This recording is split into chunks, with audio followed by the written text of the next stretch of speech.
to turn on or turn off. So snap layout when hover Windows maximize in Windows 11 Home, right click on empty area on the desktop and then select personalize. Next, click or tap system and then select multitasking.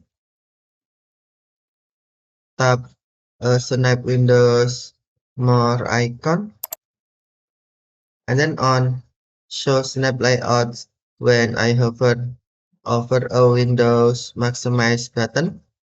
Check to turn on or uncheck to turn off. Check to turn on or uncheck to turn off. Okay, thank you for watching. Have a nice day.